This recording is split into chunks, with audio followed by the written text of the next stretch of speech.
The day I got my acceptance letter to Emerson, my best friend of 6 years looked me dead in the face, said cool, and hasn't spoken to me since.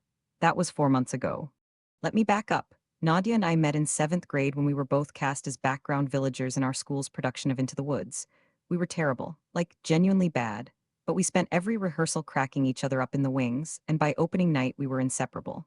From that point on, it was me and Nadia for everything.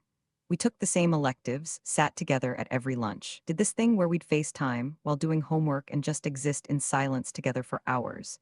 You know that kind of friendship where you don't even have to be entertaining? It was that. She knew things about me that I hadn't told anyone else. She knew about my parents almost splitting up sophomore year. She knew I kept a journal under my mattress. She knew I cried during car commercials. And I knew her stuff too. I knew her mom made her feel small about her weight. I knew she'd been on and off antidepressants since freshman year. I knew she wanted to be a filmmaker more than she wanted anything in the world. That's actually the part that matters, because Nadia and I both wanted the same thing. We both wanted Emerson College in Boston. It was the dream. We'd talked about it since sophomore year, made a whole plan about being roommates, found the dorm we wanted to live in, looked up coffee shops near campus. We even visited together the summer before junior year. Her aunt lives in Brookline, so we took the T into the city and walked around campus, and I swear we both had this moment where we just looked at each other and said, this is it. This is where we're supposed to be. So we both applied early action, and I got in, and she didn't. Here's exactly how it went down. I found out on a Thursday in December, around 4 in the afternoon. My mom was at work and my little brother was at practice, so I was alone in my kitchen when I opened the portal on my laptop. I saw the word congratulations and I literally slid off my chair onto the floor. I'm not exaggerating. My knees just stopped working. I sat on the cold tile and read the letter 3 times, and then I called my mom, and she screamed so loud I had to hold the phone away from my ear. After that, the first person I wanted to tell was Nadia. Obviously, but something made me pause.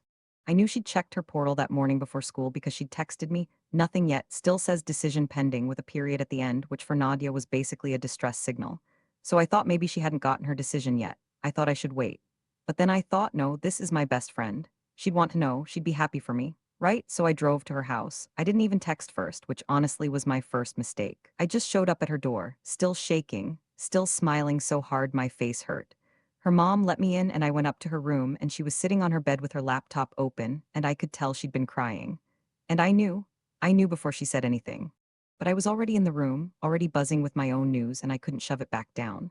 She looked at me and said I got deferred and her voice was so flat. And I said, Nadia, I'm so sorry. And then, because I am apparently incapable of reading a room when I'm overwhelmed, I said, I got in.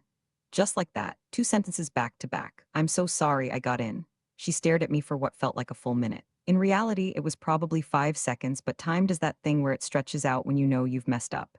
And then she said, cool, in this voice I'd never heard from her before. Not angry, not sad, just completely shut off. Like someone had pulled a plug. I stood there and tried to fix it. I said something like, this doesn't change anything. You could still get in regular decision, and even if you don't, we'll figure it out. She just nodded and said, yeah, totally, and then looked back at her laptop. I stood in her doorway for another few seconds and she didn't look up again, so I left. I sat in my car in her driveway for 10 minutes trying to figure out what I should have done differently. And the thing is, I still don't fully know. I texted her that night. I said, hey, I'm really sorry about how that went. I should have waited to tell you I love you and I'm here. She didn't respond. I texted again the next day, something lighter, just a TikTok we would have normally laughed about. Nothing. By Monday at school, she wasn't at our usual spot before first period. At lunch, she was sitting with Priya and Marcus from her film class. She didn't look at me. I told myself she needed space, which was probably true, but it still felt like a door slamming. By the end of that week, our mutual friends started noticing. My friend Jess asked me what happened, and I told her the truth, and Jess said something that stuck with me since. She said, I mean, you literally walked into her room on the worst day of her life and told her you got the thing she didn't get. What did you think was going to happen? And that hit hard because Jess wasn't wrong. But also, was I just supposed to hide it? Was I supposed to pretend I didn't get into my dream school to protect her feelings? For how long? A few of our friends sided with me, saying Nadia was being unfair and that a real friend would be happy for you even when it hurts. A couple of others, mostly the ones closer to Nadia, said I was being insensitive and that I should have given her at least a few days before making it about myself. The worst part was the group chat. Someone brought it up in our main group chat, and it turned into this whole thing where people were taking sides, and Nadia eventually just left the chat without saying a word. That felt like a second loss. I tried one more time about 3 weeks later. I wrote her this long message. A real one, not a text, but an actual message where I told her how much she meant to me and how I never wanted this to come between us. I told her I'd been thoughtless and I was sorry. She read it. I know because I saw the read receipt. She never replied. I still think about it all the time. Sometimes I'm mad at her because I feel like I shouldn't have to apologize for something good happening to me. Sometimes I'm mad at myself because I replay that moment in her bedroom and I can physically feel how wrong my timing was. She's a person I loved who was sitting in the wreckage of her broken dream, and I walked in glowing. I didn't mean to be cruel, but I think the effect was the same. Emerson's orientation is in August. I'll be there without her. She got accepted to another school, I heard through Jess, a good one, but not the one we planned together. I hope she makes films that blow everyone away.